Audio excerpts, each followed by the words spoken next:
Assalamualaikum semuanya. Sebelumnya saya ucapkan terima kasih karena masih terus mengikuti cerita bergambar di channel ini.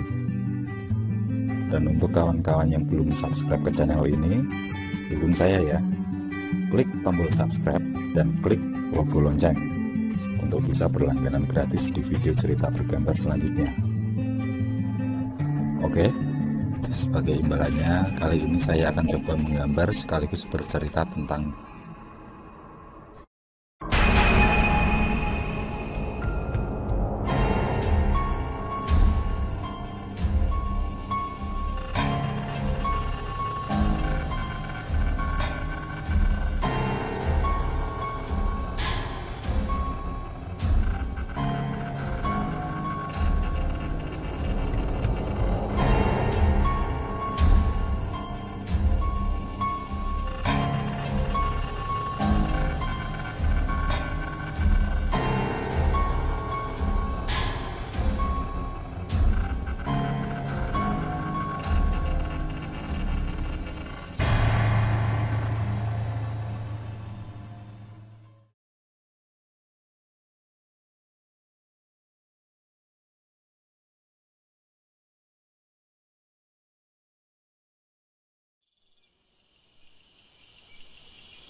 Aku belum bisa tidur hingga menjelang tengah malam. Bersama ibu, aku menunggu kakek malam ini. Yang sudah mendekati 10 hari, kakekku yang renta tidak tersentuh makanan. Setiap kali ibu menyuapi, selalu saja dimuntahkan. Padahal makanan yang diberikan sangatlah encer, yakni bubur dicampur kuah sayur. Selama sakit, kakekku yang bernama Mbah Karmen hanya minum beberapa tetes saja sebagai penyambung nyawa. Meski begitu, beliau masih bisa berkomunikasi walaupun suaranya lemah. Pak, kula tak sholat riyen nggih. Ucap ibu berpamitan sebentar sambil menatap ibu Mbah Karmen.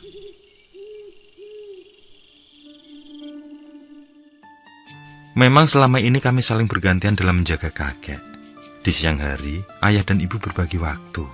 Sedangkan di malam hari, aku yang tidur bersama kakek. Terkadang jika kecapean, maka aku digantikan oleh ayah atau ibu yang menemaniku jika ayah capek. Setelah kepergian nenek 6 tahun yang lalu, kakek tinggal bersama keluargaku. Sebagai anak bungsu, hal itu bukanlah masalah bagi ayah. Begitupun dengan ibu. Beliau menganggap kakek sebagai orang tuanya sendiri. Sedangkan di keluargaku, aku terlahir sebagai anak tunggal. Di usiaku yang menginjak 24 tahun, belum juga mempunyai keluarga baru, sehingga aku yang bergelar insinyur pertanian dan bekerja di kantor perhutani hanya bisa membantu orang tua saja di rumah, termasuk ikut mengurus kakek. Sementara Pak De Amir, kakak dari ayah yang merupakan saudara satu-satunya, seakan tidak peduli dengan keadaan kakek. Hanya 2 hari di awal sakit saja dia memberikan perhatian. Sengaja pihak keluarga tidak membawa ke rumah sakit, karena menurut dokter yang kami kunjungi, tepatnya seminggu sebelum kakek lemah di kamar tidur, mengharuskan melakukan satu tindakan medis. Kakek diwajibkan melakukan operasi penyakit tedun. Dan melihat kondisi kakek yang sudah renta, Pak De Amir memutuskan agar di rumah saja. Karena menurut dia itu adalah bagian dari masa tua, masa ketika mendekati ajal. Sempat terjadi perdebatan sengit antara ayah dan Pak De Amir kala itu, dan kakeklah yang memutuskan agar tidak dioperasi. Beliau memilih di rumah saja. Wes, ora usah padha tukaran. Aku tak manut Amir wae, ucap kakek kala itu. Beliau tahu betul sifat Pak De Amir yang keras kepala. Sejak kecil selalu membantah orang tua, hingga menjadi pribadi yang penuh kesombongan. Maklumlah, kakek termasuk orang yang cukup terpandang di desa. Lahan pertaniannya sangatlah luas, termasuk tanah di pinggir jalan besar yang sering ditawar orang untuk dijadikan perumahan. Tapi sampai saat ini, belum juga kakek melepas tanah itu. Dan sampai saat ini pula, kakek belum membagi harta yang dimiliki pada kedua putranya. Dari harta itulah yang membuat sifat Pak De Amir penuh kesombongan. Tapi Tuhan memberi jalan kehidupan yang sempurna baginya. Pak De yang bersifat sombong itu menikah dengan orang kaya di kota. sehingga kehidupannya diliputi taburan harta, dan bertambah sempurna dengan memiliki 3 buah hati. Yang sulung sudah menikah dan tinggal di luar pulau, sedangkan anak kedua dan bungsu berkuliah di luar negeri. Sangat berbeda dengan kehidupan ayah, yang memilih hidup sederhana sebagai seorang petani, meneruskan jejak kakek. Meski begitu, aku bangga terlahir sebagai anak petani, yang dengan gigi ayah mampu menyekolahkan aku hingga mendapatkan gelar. Memang kalau melihat silsilah, ringan saja ayah menyekolahkan aku yang anak tunggal. Tapi warga tidak tahu jika selama ini Pak Di Amir meminta jatah dari hasil panen. Seakan merasa kalau hartanya terus saja kurang, Pak Di Amir minta jatah tinggi dari hasil tersebut. Atas persetujuan kakek, ayah yang selalu berbakti pun menurut. Ayahku mengalah demi terjalinnya tali persaudaraan. Pripun, Pak? Tanya ibu seusai sholat malam. Aku yang masih terjaga ikut mendekat, mendengarkan apa yang hendak dikatakan kakek. Dengan suara lirih Mbah Karmin berucap dengan sangat menyedihkan. Beliau merasa kalau kondisinya sudah sangat tua dan merasa tidak lama lagi akan meninggal. Firasat itu muncul ketika 3 hari ini bermimpi ditemui oleh nenek yang mengajaknya pergi jauh. Sadurunge aku mati, undang ke Amir bengi iki. Ono masalah penting sing arep tak omongke. Lanjut kakek yang mampu membuat ibu menitikkan air mata. Segera ibu keluar kamar lalu membangunkan ayah. Setelah mendengarkan hal itu, pikiran ayah kacau balau dengan perasaan yang tidak karuan. Dan beliau pun menuruti permintaan kakek. Ayah berharap kalau ini bukanlah permintaan terakhir dari Mbah Karmin. Karena bagaimanapun, beliau tulus ikhlas merawat kakek tanpa mengharap apapun. Aku terus memandang wajah kakek yang mulai pucat. Perlahan kupijit bagian telapak kaki. Semakin lama aku merasakan tubuhnya semakin dingin. Sedangkan ibu duduk di atas balai sambil bersandar pada tembok kamar. Dengan suara bergetar namun terdengar cukup jelas, beliau membaca surah Yasin. Aku hanya berharap supaya Tuhan menunda mencabut nyawa kakek. Aku ingin beliau menyaksikan kebahagiaanku saat menikah nanti. Tapi itu hanyalah harapan, karena bagaimanapun Tuhan punya kuasa atas segalanya. Sekitar 1 jam lamanya, terdengar suara sepeda motor ayah yang disusul suara mobil. Sudah dapat kupastikan kalau itu adalah Pak Di Amir. Tapi rupanya mobil mewah itu hanya berisi 1 orang. Istrinya tidak nampak ikut bersamanya. Kakak beradik itu pun langsung masuk mendekati Mbah Karmin. Dan dengan suara yang melemah, Mbah Karmin berucap tentang warisan, yang mana beliau berpesan agar semua dibagi rata. Kalau tidak cocok satu sama lain, maka lebih baik dijual, lalu uangnya dibagi 2. Setelah selesai berucap, Mbah Karmin kembali tidur. Beliau tidak menunjukkan bagian mana saja yang menjadi hak ayah maupun Pak Di Amir. Tidak ada kesedihan sama sekali di raut wajah Pak Di Amir. Justru, dia seperti merasa senang karena akan mendapat warisan. Beberapa saat kemudian, dia pun pamit pulang. Mas, bapak kondisinya koyok ngene. Mosok kowe tegel ninggalke? Ucap ayah. Pak Di Amir beralasan kalau besok harus menemui orang penting, yakni Bapak Bupati. Jadi dia tidak bisa menginap menunggu Mbah Karmin. Dia pun beranjak meninggalkan kami. Di keesokan harinya, Mbah Karmin tidak memanggil ayah seperti biasanya, yang minta dibangkitkan untuk bertayamum, lalu kembali berbaring sholat subuh.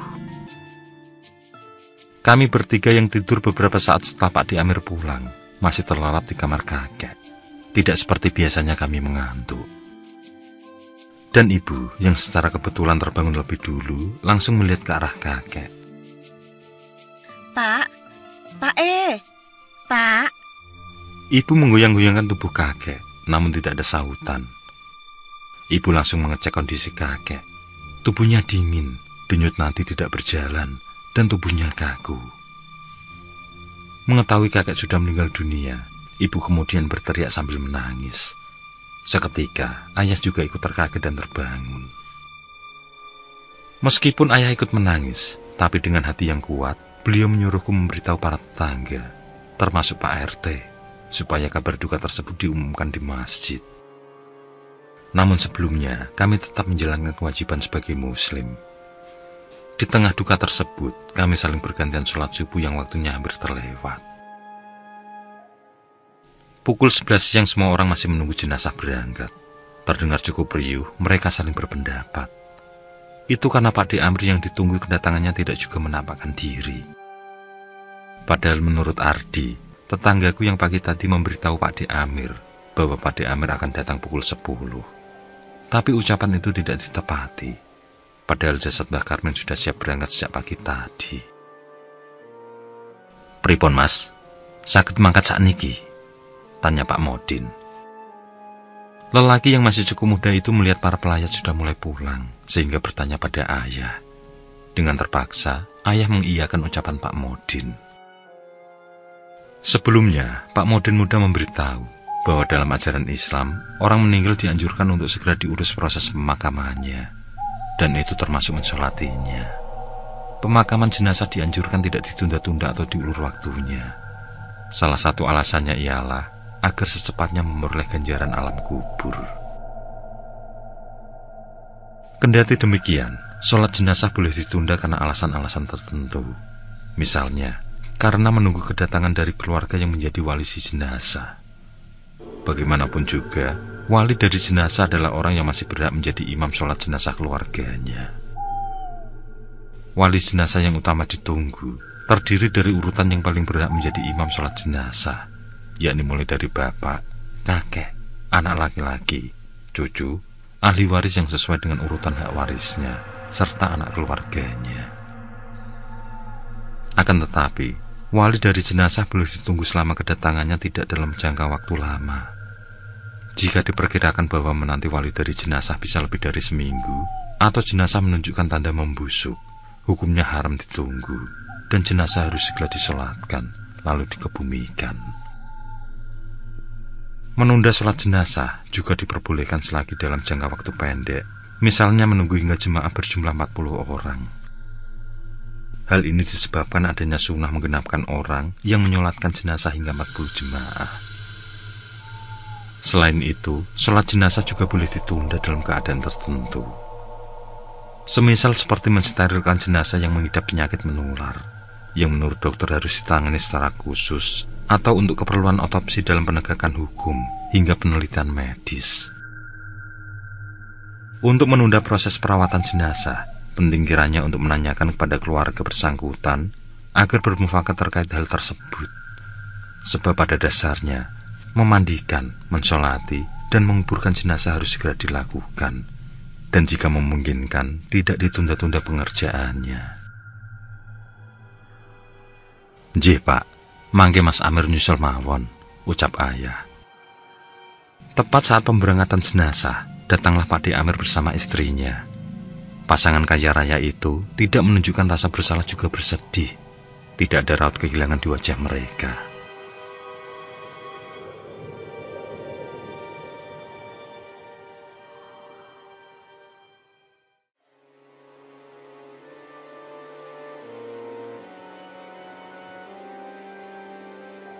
Sampai acara tahlilan di hari ke-6, Pak D. Amir langsung pulang seusai acara doa tersebut.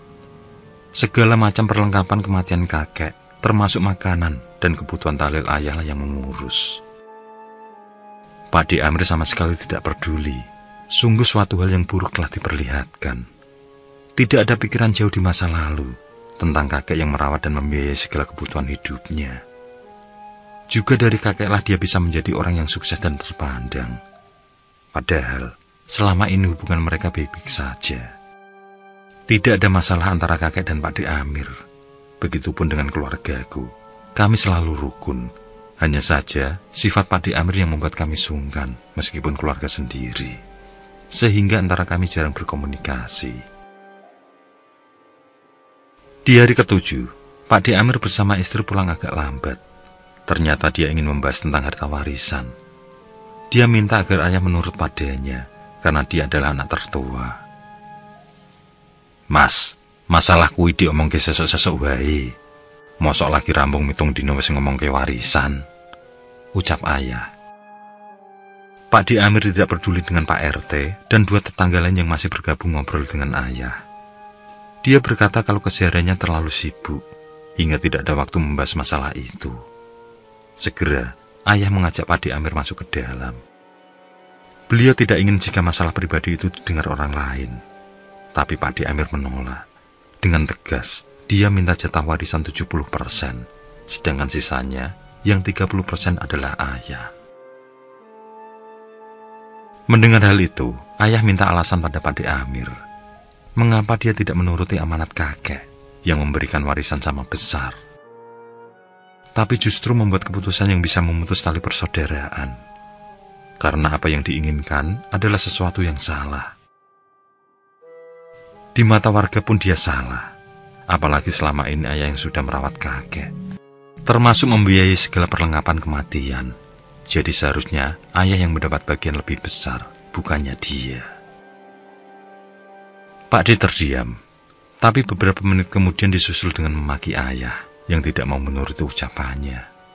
Ayah yang biasanya bersabar, kali ini ikut naik pitam, hingga terjadilah saling bentak di antara kakak beradik tersebut, yang membuat beberapa warga yang masih di sana beralih perhatian. Aku dan ibu mendekat menenangkan ayah, tapi tetap saja adu mulut berlanjut.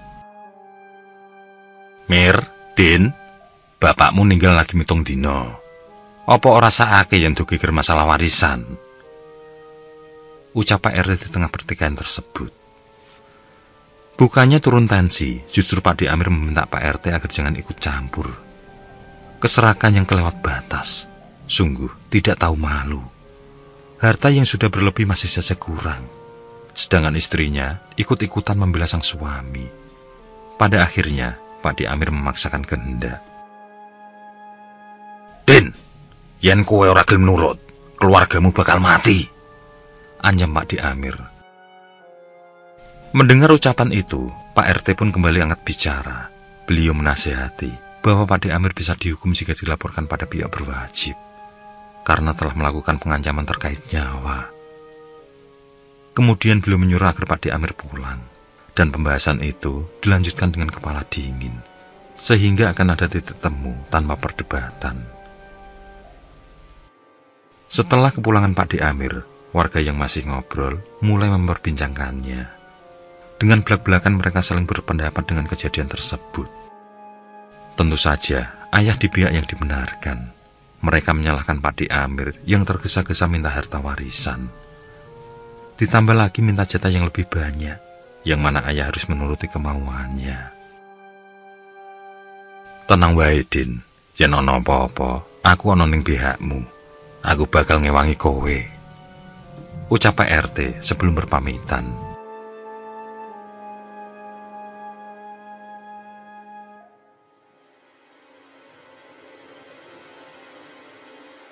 Seminggu kemudian, Pak D. Amir kembali datang ke rumah. Tujuannya tidak lain adalah tentang masalah yang sama, tentang pembagian warisan. Pertemuan ayah dengan kakaknya kembali berakhir dengan kericuan, dan ancaman itu pun kembali terlontar dari bibir Pak D. Amir.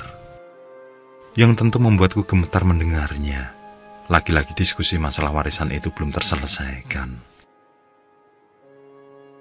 Pasrah wae karo Gusti Allah, ucap ibu menenangkan ketika Pak D. Amir sudah pulang. Sejak saat itu, Pak D. Amir tidak lagi datang ke rumah. Namun apa yang diucapkan Pak D. Amir tentang harta peninggalan kakek akhirnya terbukti.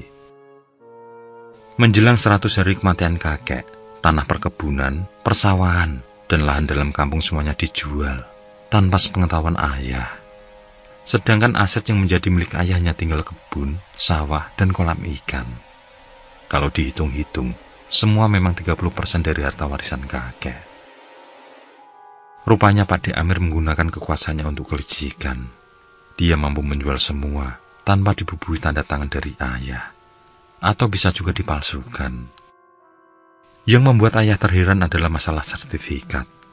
Bagaimana Pak D. Amir bisa mengambil, padahal selama ini tersimpan rapat di lemari bersama pakaian kakek.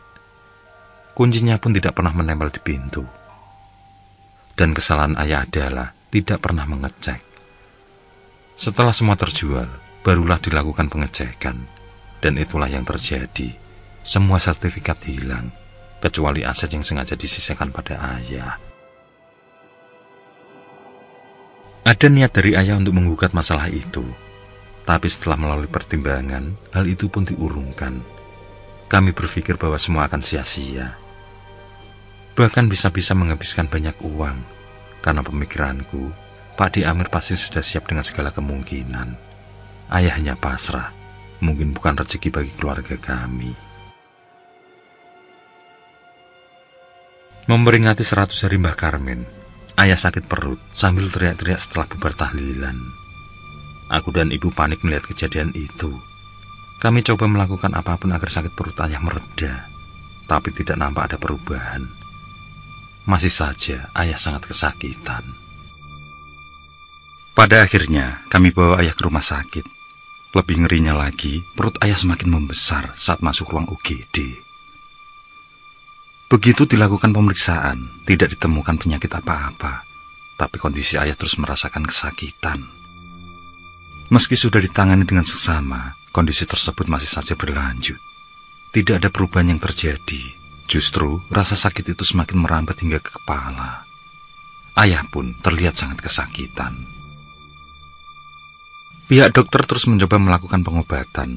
Dilakukanlah beberapa tindakan medis. Di-scan tidak ditemukan apa-apa. Sampai dimasukkan kamera mikro ke mulut, juga tidak ditemukan penyakit apapun. Seperti terheran-heran, pihak dokter tidak bisa memutuskan tentang penyakit yang diderita ayah. Justru rumah sakit kabupaten itu merujuk kami pada rumah sakit yang lebih canggih di kota besar. Tidak ada yang bisa kami lakukan selain ikut anjuran dokter. Dalam situasi kebingungan tersebut, hanya kepada Tuhan kami bisa memohon, dan doa itulah yang menjadi senjata. Dalam waktu 10 hari, sudah 3 rumah sakit yang kami datangi, dan pihak dokter mengungkapkan hal yang sama, bahwa tidak ada penyakit apapun yang bersarang di tubuh ayah. Kondisi ayah sendiri sangat memprihatinkan. Badannya kurus dan menghitam, perutnya buncit dengan tatapannya yang kosong. Tapi rasa sakit yang dulu dirasakan terus-menerus, 2 hari ini mulai jarang muncul. Aku melihat beliau sangat kesakitan di setiap waktu yang sama, yakni saat matahari terbit sekitar 20 menit, dan saat matahari tenggelam juga sekitar 20 menit. Di jam-jam itu, ayah pasti kesakitan luar biasa. Dan karena tidak ada sesuatu pun menurut dokter yang dianggap sebagai penyakit, akhirnya dipulangkanlah ayah sambil dibekali obat-obatan. Di rumah, para tetangga sudah ramai di rumah kami. Mereka ikut memapah ayah, membaringkannya kembali di dalam kamar. Setelah itu kami terlihat perbincangan menjurus pada sesuatu hal gaib. Pak RT merasa yakin bahwa penyakit dadakan yang diderita ayah sengaja dibuat oleh orang lain. Alasan beliau adalah, tidak mungkin jika ada penyakit, tapi dokter tidak bisa melacak. Karena jelas-jelas ayah terlihat sebagai seorang yang sakit. Pak RT menyarankan agar kami mencari seorang dukun atau seorang kiai. Karena selama ini, keluargaku tidak pernah mendatangi orang pintar maupun ustadz. Kami pun minta tolong pada beliau, dan Pak RT pun menyebutkan beberapa orang mumpuni. Lalu kami disuruhnya memilih. Sapurane Pak RT, nyuwun tulung. Panjenengan mawon ingkang golek. Jenengan sing pun paham lan ngertos, ucap ibu. Pak RT pun menyetujui permintaan kami. Beliau akan mengajak seorang pintar untuk mengobati ayah. Sebelum itu dilakukan, beliau menyuruh pada ibu agar mempersiapkan mahar sebagai pengganti ubur rampe.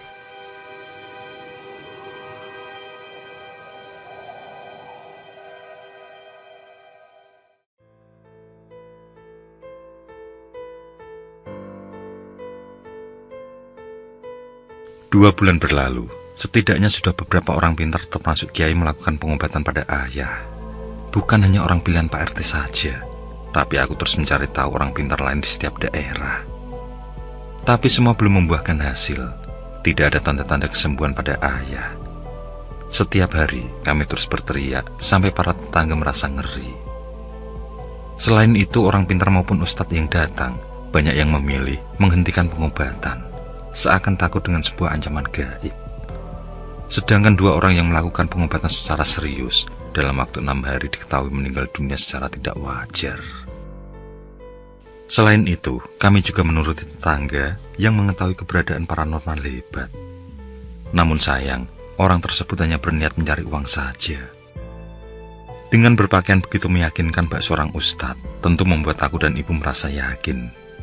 Bertambah yakin saat sang paranormal melakukan ritual pengobatan alat yang dipakai berupa minyak apel, jin, dan tasbih kayu stigi. Orang tersebut berjanji akan memindahkan penyakit pada hewan kambing. Mahar yang kami berikan pun tidak tanggung-tanggung, mencapai 30 juta.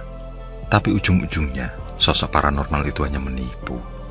Orang-orang seperti inilah yang menjual agama demi harta dan nama. Dan anehnya, orang semacam ini justru terhindar dari petaka. Dari perjalanan satu orang pintar ke orang pintar lain, aku mulai menduga kalau Pak D. Amir yang melakukan hal itu pada ayah. Dengan terpaksa aku pun mendatanginya. Tapi baik dia maupun istrinya tidak mau menemuiku. Setiap kali aku bertamu, pembantunya mengatakan kalau dia dan istrinya tidak di rumah. Aku semakin curiga kalau memang dialah pelakunya. Dan demi keselamatan ayah, aku terus berusaha menemuinya. Hari ini aku yang libur kerja bersiap berangkat ke rumah Pak D. Amir. Tapi niat itu kurungkan saat mendengar maklumat dari pengeras suara masjid, yang rupanya Pak RT meninggal dunia. Aku cukup terkaget, karena semalam beliau masih menjenguk ayah hingga larut. Aku berharap itu tidak ada sangkut paut dengan pertolongan pada ayah. Aku memanggil Iwan, salah seorang tetanggaku yang hendak melayat. Aku bertanya tentang apa penyebab kematian Pak RT. Dia menjawab, kalau sepulang dari rumahku, mendadak menghentikan motor di depan pos anak muda, lalu turun sambil muntah-muntah. Saat didekati, ternyata Pak RT muntah darah kental bercampur belatung. Saat hendak dibawa ke pos untuk beristirahat, beliau menggigil hebat lalu pingsan. Salah satu anak muda mereka menghubungi pihak keluarga, yang langsung membawa Pak RT ke rumah sakit. Tapi nyawanya tidak tertolong. Menjelang matahari terbit, beliau mengembuskan nafas terakhirnya. Aku bergidik ngeri mendengar cerita Iwan. Aku yang hendak ikut melayat bersamanya terpaksa menunda saat kedatangan seorang tamu. Beliau adalah Mbah Samsu, yang katanya adalah teman kakek. Aku pun menyuruh Iwan agar pergi lebih dulu, lalu mempersilahkan Mbah Samsu masuk ke dalam. Rupa-rupanya, ibu sudah mengenal beliau. Ibu pun memperkenalkan bahwa Mbah Samsu merupakan teman perantauan kakek semasa muda. Hanya saja, kakek bernasib mujur kala itu. Yang sekarang mendapat modal, kakek memilih pulang kampung untuk memulai usaha. Yang dilakukan pertama kali oleh kakek adalah mendirikan pelataran dan penggilingan gabah. Yang saat ini tempat tersebut sudah dijual oleh Pak D. Amir. Dari situlah kehidupan kakek yang masih muda kala itu maju pesat, mampu menjadi orang kaya raya dan terpandang. Dan sejak saat itu pula, beliau tidak lagi merantau. Bertemu dengan Mbah Samsu pun jarang. Paling mereka bertemu jika Mbah Samsu ada urusan di desa kelahirannya. Dan itu hanya beberapa kali saja terjadi. Terakhir adalah ketika aku masih berumur 8 tahun. Bapak sampun tilar, Mbah, ucap ibu setelah bercerita padaku. Mbah Samsu menjawab, kalau sudah tahu dari seorang temannya. Beliau mengucapkan belasungkawa, lalu mulai mengatakan tentang tujuannya datang bertamu. Beliau merasa terpanggil setelah beberapa hari belakangan bermimpi aneh. Dalam mimpi itu beliau didatangi oleh almarhum Mbah Karmin, yang selalu minta tolong agar Mbah Samsu mendatangi anaknya yang bungsu, karena sedang diliputi penderitaan, dan hanya Mbah Samsu saja yang bisa membantu menolong. Segera, ibu mengajak Mbah Samsu menuju kamar ayah. Beliau langsung beristighfar sambil mengelus dada, lalu bertanya apakah ayah mempunyai masalah serius dengan orang lain. Ibu menjawab kalau selama ini ayah baik dengan semua orang. Selain itu, ayah juga dikenal dengan pribadi yang baik, jadi tidak mungkin jika ada masalah. Aku langsung menyela tentang apa yang terjadi sebelum kakek meninggal dunia. Di saat itulah ada masalah dengan Pak D. Amir tentang pembagian warisan. Aku mengungkap kalau ancaman Pak D tentang warisan sudah terbukti. Namun ada satu ancaman yang belum terbukti, yakni tentang kesombongannya yang akan menumpas habis keluargaku. Dan aku merasa yakin bahwa itu sedang dijalankan. Bukannya berprasangka buruk, tapi kenyataannya, ayah sakit-sakitan tanpa bisa diketahui sakitnya. Mbah Samsu terdiam mendengar ceritaku, sementara ayah mulai berteriak-teriak tidak jelas. Melihat itu, beliau memijit ujung jempol tangan ayah. Yang seketika itu, ayah mengejang lalu tidak sadarkan diri. Rupanya, Mbah Samsu memiliki kelebihan, dan aku berharap beliau adalah orang kiriman Tuhan untuk menyembuhkan ayah. Setelah melepaskan pijitan pada jempol ayah, Mbah Samsu memintaku mengantarnya ke belakang untuk berwudu. Jenengan boten asorien, Mbah.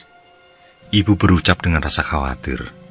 Itu karena terlihat kalau wajah Mbah Samsu agak pucat seperti kecapean. Maklumlah, orang seusia beliau melakukan perjalanan jauh seorang diri. Mbah Samsu hanya menyuruh menyiapkan air putih saja. Setelah itu beliau ke belakang untuk mandi dan berwudu. Mbah Samsu melakukan pengobatan secara serius. Aku dan ibu disuruh ikut membantu dengan membaca surah Yasin. Sedangkan beliau melakukan pengobatan dengan serius. Tidak ada hal aneh yang terjadi. Keadaan tetap tenang seperti biasa. Begitupun dengan ayah. Hanya terdiam saja tertidur. Mungkin pertarungan gaib itu dilakukan Mbah Samsu di tempat lain, demi menghindari bahaya yang mengancam kami. Sekitar setengah jam kemudian ritual selesai. Tampak keringat dingin membasahi seluruh tubuh Mbah Samsu. Beliau mengusap darah yang keluar dari dua lubang hidungnya, lalu menyuruh kami menyelesaikan membaca surah Yasin. Sementara itu, ayah masih dalam kondisi belum sadar. Tapi perutnya yang semula buncit sudah semakin mengembis, sedangkan seluruh tubuhnya masih terlihat sama, hitam dan kering. Setelah selesai, Mbah Samsu menceritakan tentang apa yang menimpa ayah. Adalah sebuah santet yang dikenal dengan sebutan tumpas kelor. Mbah Samsu bercerita tentang asal-usul lahirnya santet mematikan tersebut. Kisah itu dimulai dari era kerajaan Majapahit, yang manakala itu Nambi mengambil cuti panjang karena ayahnya sakit, yang kemudian meninggal dunia di tahun 1316 Masehi. Saat Nambi masih berduka, datanglah Ramapati menjenguk, kemudian menyarankan agar memperpanjang cuti. Dia sendiri yang akan menyampaikan permohonan itu pada Prabu Majapahit, yang kala itu dipimpin oleh Jayanegara. Nambi pun menyetujui usul dari Ramapati. Namun karena liciknya, Ramapati menyampaikan fitnah bahwa Nambi mempersiapkan pemberontakan. Prabu Jayanegara langsung mempercayai hasutan Ramapati tanpa melakukan penyelidikan. Pada akhirnya, Prabu Jayanegara langsung menyerang ke kediaman Nambi. Beliau sendiri yang memimpin penyerangan tersebut. Nambi pun tewas dikeroyok oleh Jabung Terewes, Lembu Peteng, dan ikal-ikalan Bang. Tidak ada satupun keluarga Nambi yang tersisa. Semuanya ditumpas habis. Sebelum gugur, Nambi mengucap kutukan bahwa bangsa Demit yang menyaksikan kejadian tersebut akan membalaskan dendamnya. Kutukan itu pun terbukti. Semua yang terlihat atas kematiannya diketahui meninggal tanpa sebab pasti. Hal itu terjadi antara 6 hari, 6 bulan, dan 6 tahun. Seiring perubahan masa, pelaku ilmu hitam bersekongkol dengan makhluk halus, titisan tumpas kelor. Dan kenyataannya, sampai saat ini masih saja santet tersebut berlaku. Namun beruntung, karena di era Wali Songo, ada aliran ilmu putih yang mampu mengalahkan santet jenis itu. Dan doa-doa serta syaratnya pun tersebar luas. Tapi hanya orang dengan ilmu kejawen murni yang bisa paham. Karena kala itu bukan wali yang menemukan obatnya, melainkan seorang empu dari Lumajang. Saiki kari golek wit kelor sepakang. Muga-muga wae Gusti Allah ngijabahi. Tutur Mbah Samsu panjang lebar, disusul ayah yang mulai siuman.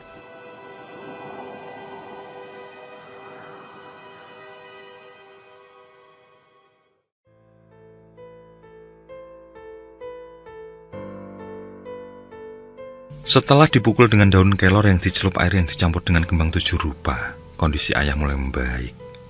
Mbah Samsu sendiri berpamitan pulang 3 hari setelahnya. Tapi Tuhan berkehendak lain. Saat perjalanan lewat kapal laut, Mbah Samsu ditemukan meninggal dunia. Anehnya, kondisi beliau seperti tercekik. Lidahnya keluar dengan darah mengucur dari lubang hidung. Sementara di lehernya ada bekas yang menghitam. Berita duka itu membuat aku dan ibu merasa bersalah. Mbah Samsu telah mengorbankan nyawanya demi amanah kakek yang menemuinya lewat mimpi. Dan di saat yang bersamaan dengan kematian beliau, ada kabar Pak Di Amir masuk rumah sakit. Kondisinya sama persis dengan penyakit yang diderita ayah. Perutnya buncit dan tubuhnya menghitam. Selang 6 hari, Pak Di Amir meninggal dunia di ruang ICU. Kejadian itu juga menimpa istrinya, yang selang 6 minggu dari kematian Pak Di Amir juga meninggal dunia dalam kondisi yang sama persis. Setelah kejadian itu, ketika anak Pak Di Amir menemui keluargaku, mereka minta maaf atas kesalahan ayahnya yang berbuat semena-mena kepada keluargaku, bahkan merebut harta warisan yang bukan menjadi haknya. Mereka bertiga siap mengembalikan semua warisan itu, tapi dengan bijak ayah berucap, "Sing wis kelakon ya wis, kabeh mau wis dadi takdire Gusti Kang Maha Kuwasa." Ayah melanjutkan bahwa tali persaudaraan harus tetap terjalin, silaturahmi harus tetap terjaga. Tapi pada kenyataannya, permintaan maaf itu tidak menghentikan kutukan. Entah bersekutu macam apa yang dilakukan Pak Di Amir, sehingga kematian keluarganya terus berlanjut. 6 minggu dari kematian istri Pak Di Amir, ganti anak sulungnya yang meninggal. 6 minggu kemudian suaminya, lalu putranya yang yatim piatu. Setelah itu, dalam jangka waktu yang sama, putra keduanya menyusul. Dan kematian terakhir adalah putra bungsunya. Tidak ada satupun yang tersisa dari keluarga Pak Di Amir. Hal itu aku jadikan pengalaman paling mengerikan, karena keluargaku telah terhindar dari kutukan santet tempas kelor. Hanya saja Mbah Samsu yang telah berjasa menjadi penyembuh atas izin Tuhan harus meninggal dunia. Kalau saja beliau masih hidup, mungkin semua keturunan Pak Di Amir bisa tertolong. Karena bagi kami, hanya Mbah Samsu yang paham dan ikhlas memberikan pertolongan. Tapi itulah yang terjadi. Semua sudah ada yang mengatur, tinggal kita mengikuti alurnya.